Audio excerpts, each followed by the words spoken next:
네, 안녕하세요. 넝쿨복TV입니다. 지난 시간에 깡통 전세에 대해서 알아봤고요. 오늘은 미리 말씀드린 대로 전세 보증금을 지키기 위해서 꼭 확인하고 해야 할 것들이 무엇인지에 대해서 알아보겠습니다.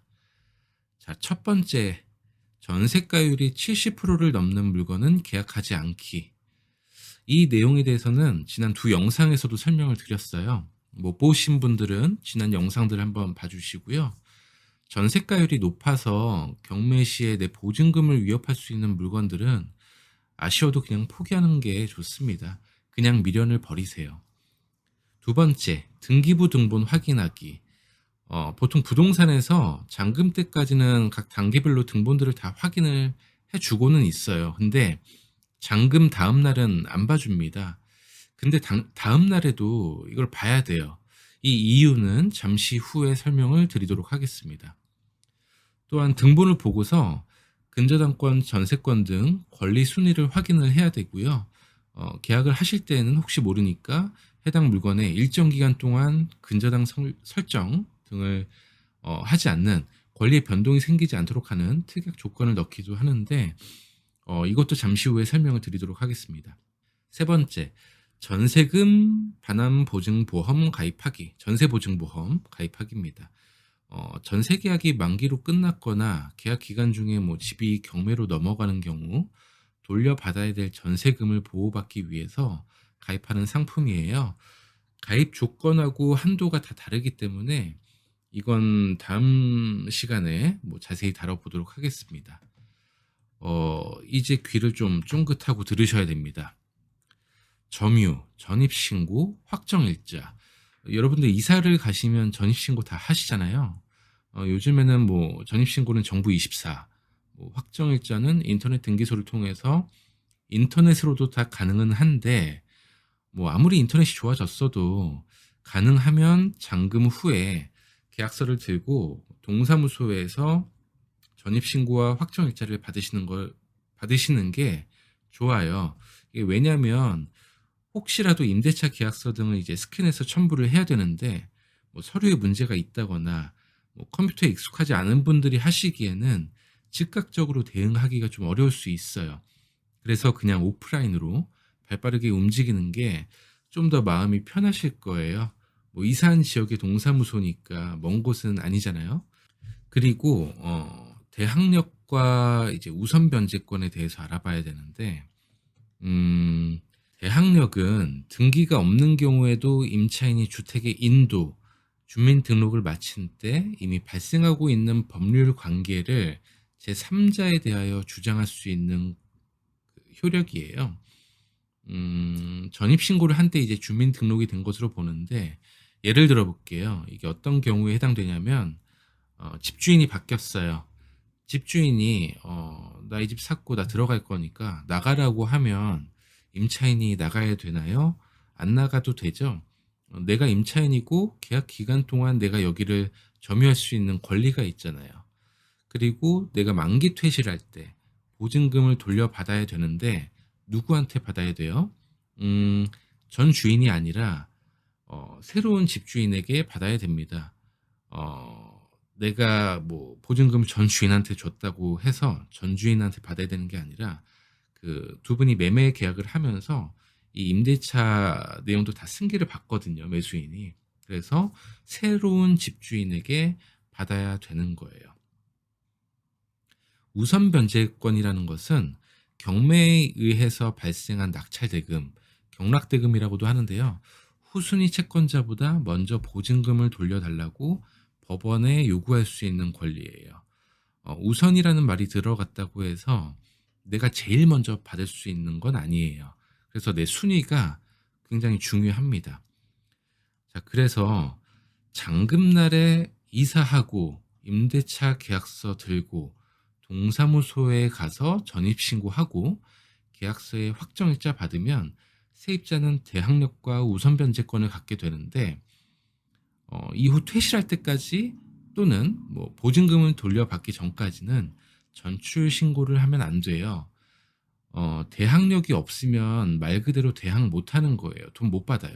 근데 전출하면 대항력을 상실하게 되는 거니까 절대로 먼저 전출 신고를 하면 안 됩니다. 근데 나 지금 무조건 이사 가야 돼. 전출해야 되는 상황이라면 임차권 등기 명령을 신청해야 합니다. 이 제도는 주택 소재지 관할 법원에서 임차인이 단독으로 신청할 수 있고요. 보증금을 받지 못한 상황에서 이사를 해야 될 경우에 전출을 하더라도 대항력이 깨지지 않도록 유지해 주는 겁니다. 자, 전입신고와 확정일자가 중요한 이유는 만약에 전입신고, 확정일자를 깜빡 잊고 며칠 또는 뭐 몇 달 후에 하게 될 경우 그 사이에 집주인이 주택으로 담보대출을 받아서 근저당권이 설정돼 버리면 내 권리는 저 대출보다 후순위로 밀려나 버리는 거예요. 내 보증금을 위협할 수 있는 대출이 실행돼 버리면 내 보증금을 못 돌려받을 수도 있다는 겁니다. 예를 들어 볼게요.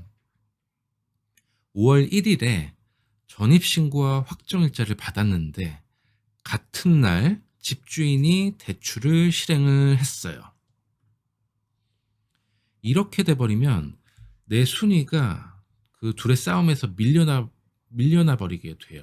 왜냐하면 전입신고와 확정일자를 받으면 이 효력이 이길 0시부터 효력이 발생되거든요. 그런데 은행에서 집주인의 대출이 실행되면 즉시 효력이 발생하게 됩니다.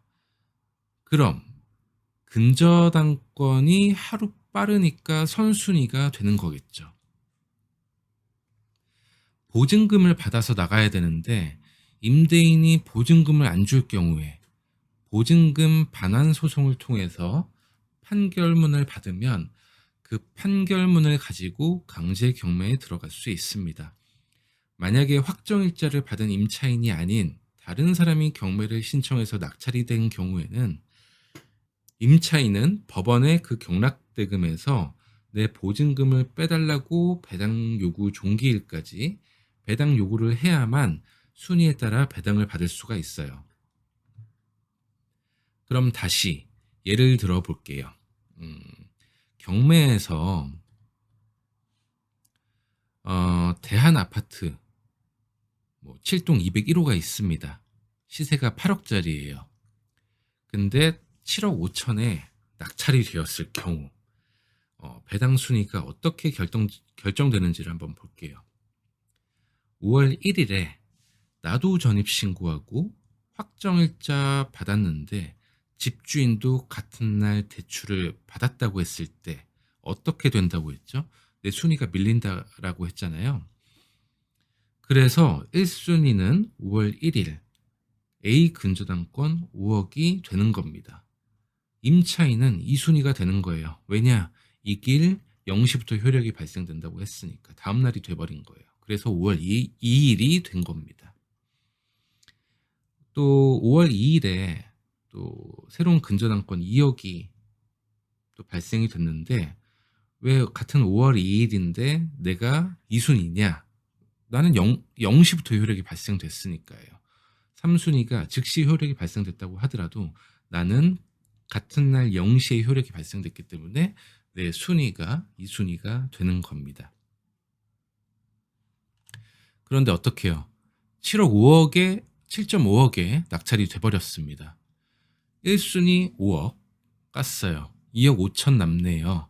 내 보증금은 5억이야. 나머지 2억 5천은 어떻게 해야 됩니까? 못 받는 거예요. 낙찰자한테 나 살려줘 하면 나 살려주나요? 안 줘요. 안 나간다고 버텨요. 강제 집행을 당할 수 있습니다. 그래서 잔금 다음 날에도 이 등본을 다시 한번 체크해 봐야 되는 이유가 바로 이런 상황이 발생될 수 있기 때문이에요. 그럼 잔금날에 임대인이 마음먹고 대출 받으면 어떻게 할 거야? 라고 한다면 계약 시 특약에 잔금일로부터 하루든 언제까지 등기부상 권리 변동이 없도록 근저당권을 설정하지 못하게 하는 내용을 넣어서 위반 시 계약은 무효로 하고 임차인의 손해를 배상하기로 한다는 특약을 넣을 수 있습니다. 혹은 또 계약 시에 뭐 전세권 설정 등기를 요구해도 되는데요. 이러한 특약들을 넣어서 위험을 방지할 수가 있습니다. 이 전세권 설정 등기라는 건 뭐냐면 어 이 전세권 설정을 하게 되면요. 잔금날 전입 신고를 못 하게 될 경우나 혹은 뭐 거주나 전입 신고 없이도 이 전세권 설정 등기를 통해서 내 보증금을 지킬 수가 있어요. 보통 법인들이 뭐 사무실이나 집을 계약할 때 이 전세권 설정을 많이 하는데요. 개인 간 채무 거래도 이 전세권 설정을 하기도 합니다.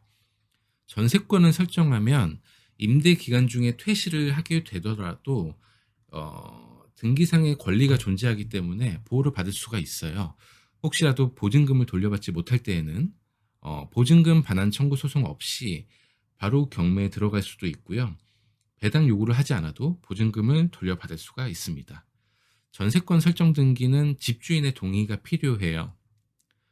회사가 아닌 이상 이 임대인들이 잘 안 해주려고 합니다. 그리고 등기 비용이 발생되니까 또 비용적인 부담도 발생될 수 있어요. 아니 근데 내가 잔금날 전입신고도 못할 정도로 시간이 없고 무슨 개인적인 사정이 있어요.